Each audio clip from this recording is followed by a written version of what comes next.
Once again, what's helped me with my sanity is the both and situation, right? That there are definitely numbers that we can measure here, and we should also be listening to the numbers. I think there's become a narrative of don't trust what's being told, but there science is real, right? And I think there are really great people out there who are really studying what's happening and can give you numbers about how the impacts that we've seen, right? And so I think part of it is that we need to listen to that, we need to center that, and in our privilege, we need to be really intentional about thinking about, okay, the numbers are saying this, and as much, and I have to just recognize that it's true because someone did that research, as opposed to be like, nope, that's, I don't want to be political, sorry.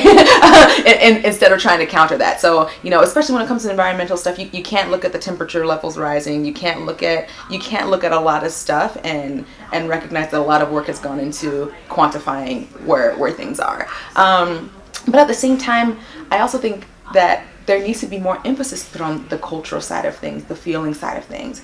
At the end of the day, we're human beings, and one of the point of life, in my opinion, is relationship, right? That at the end of the day, at the base level, everyone wants to be able to survive, have the basic human needs there, to be in relationship, to love and be loved back, and then to feel like a valuable contributor to society, feel like what you do matters. That's the basis of things. And we see so much. That's why,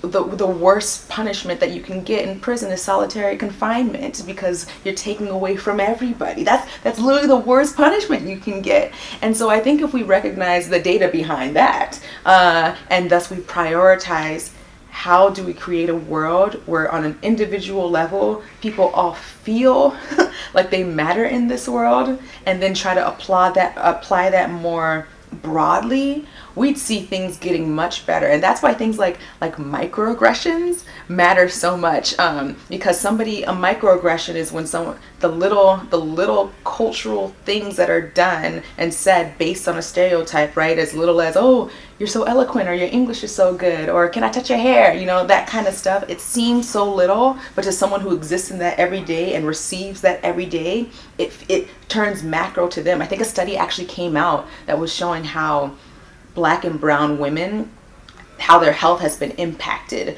by the amount of microaggressions that they experience every day. And I think, so there's data right there. But the point being that, man, imagine what world we'd have if we were so intentional about, with every interaction, every action, everything that we were trying to build, it was about someone's individual experience of living. And that's why, once again, so much of what we do with allyship is this idea of empathy, this idea of, okay, you may be detached from this, or you may be causing harm because you're not in this position, but if you were in those shoes, how would you feel, and what would you want people to do?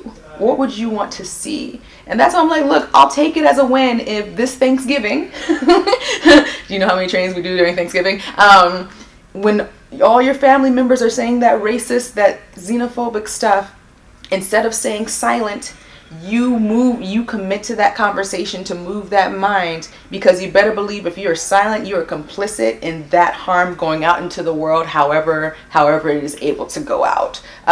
So the feeling matters, committing to moving all those hearts and minds matters, and the key is committing to moving the heart then moves the mind. I'm realizing as well. That's the best access that you have to people's minds, because we're emotional human beings. So once again, we gotta be addressing all of it.